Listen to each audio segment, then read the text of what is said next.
সুনামগঞ্জের তাহিরপুরের জাদুকাটা নদীর পাড় কেটে বালু উত্তোলন করা হচ্ছে অবাধে। এতে নদী তীরের গ্রামগুলো পড়ছে ভাঙনের ঝুঁকিতে।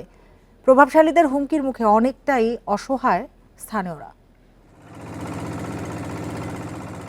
জাদুকাটা নদীর পাড় কেটে বালু তোলা হচ্ছে দীর্ঘদিন ধরে।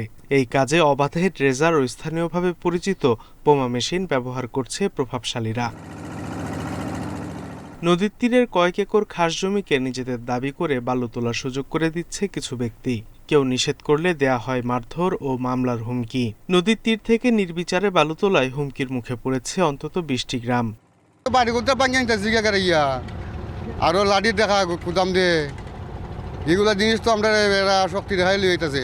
এই নদী আজ থেকে 10 বছর আগে নদী কি ছিল, আর এখন তো এই নদী সাগরে পরিণত হচ্ছে এবং এর গভীরতা দিন দিন বাড়তেছে। পরিবেশ আইনবিদ সমিতি বলছে, ব্যক্তি মালিকানাধীন জমি হলেও খনিজ সম্পদ তোলার অধিকার সাধারণ মানুষের নেই।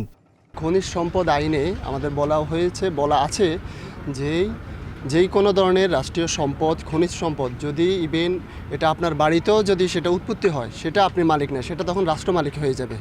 নদীর তীর থেকে নির্বিচারে বালু তোলা বন্ধে অভিযান পরিচালনার আশ্বাস দিয়েছেন জেলা প্রশাসন।